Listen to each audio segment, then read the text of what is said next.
Welcome back to our romantic relationship traits series. Today we are on number 13, lucky 13. Here we go. So this one's related to some of the others we've talked about with empathy and friendliness, but we are honing in on the trait of social intelligence with this one today, which is a little more nuanced than just being friendly. And you can see its contrast here is unawareness. So social intelligence is a person's ability to read the room, to be able to kind of understand what's going on in the social milieu and environment, to be able to kind of read what's happening with others, or at least be perceptive or aware. So social intelligence is very important for our romantic partnerships because you don't just, similar to like when we talked about the friendliness, you don't just marry into an individual, you marry into their family usually, or they have best friends, or they have workmates and, parents and everything else. So there's a network that you're connecting your network to when you're committing to a long-term, romantic relationship. So keeping that in mind, it requires social intelligence, which is learnable by practicing awareness, practicing good communication, working to understand what's going on with the people around your significant other. Not only them too, obviously, being socially intelligent and reading what's going on with them, which empathy and all those things, good communication really, help out with big time. Unawareness is, when people are kind of aloof, withdrawn, uninterested, too self-focused, not really understanding what's going on with others, or not really showing the care and concern to see what's going on with others, which can be a problem, right? There's so many bad jokes made about, you know, the in-laws and stuff like that. Does it have to be that way? Nope. Through good social intelligence, you can get pretty smooth relationships with just about anyone, barring the individual that has like blaring actual personality disorder characteristics. Just about every other person on the planet you can build quality relationships with. And that goes for the family that you are marrying into or connecting your life with through this person that is your significant other. So looking at the network is a really good way to develop this skill. Looking around the person, who is this person I'm dating? Who is their best friend? What are they like? Can I meet them? Showing an interest. Um, Supporting your person in maintaining their healthy relationships instead of trying to hold them all to yourself and being kind of self-absorbed. The socially intelligent spouse or significant partner will definitely strive to support the social fabric of your life and they of your life as well, their life and your life both, right? That's what I'm trying to get out there.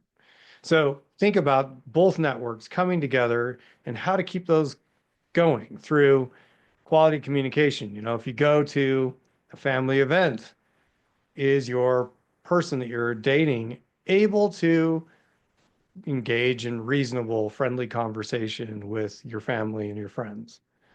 Or do they just kind of keep to themselves? I get it. Some people are painfully shy, and there are many people that actually struggle with legitimate social anxiety. However, can they work through that and can they still be perceptive and aware of what's going on? A lot of times with socially anxious folks, they're actually too socially aware. Although a lot of times it's just that their head is playing games with them, making up kind of negative stories about how they are appearing or being seen by the social group. So good communication, that does require some good therapy and help. People can break out of those cycles, change their self-talk, and improve their social intelligence and social capacity. Now, introverts that are not socially anxious, they also can learn how to navigate social relationships. Introverts tend to be still social creatures. They just prefer one-on-one, small groups. So keep that in mind when you're being socially intelligent with your significant other. If they're going to meet your parents, maybe just have them meet the parents or one parent at a time or whatever. Don't overwhelm them necessarily by meeting your entire family all at once, necessarily, if they tend to be more introverted. But then it also is your person then trying, right? Are they putting in the effort to connect in a socially intelligent way? Socially intelligent people read the room, they read what's going on with people. They're really looking to say, like, okay, I'm hearing this person, they're using all those skills we've talked about before of empathy and friendliness, but then they're really comprehending what's going on. And then I think the difference here is they're engaging it and allowing that to inform them about your network and the things that matter most to you, right?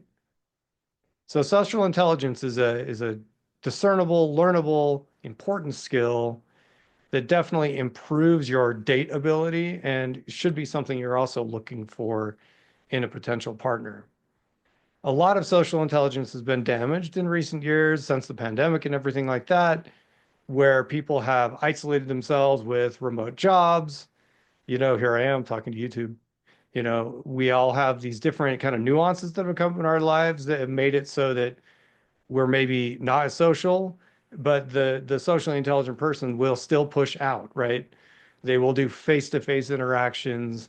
They will not just do, like, video game chats with friends. They'll actually go to barbecues and go to lunch, go to dinner, go to events, go to birthday parties and all that kind of stuff. And that also can really stretch those and flex those social intelligence muscles.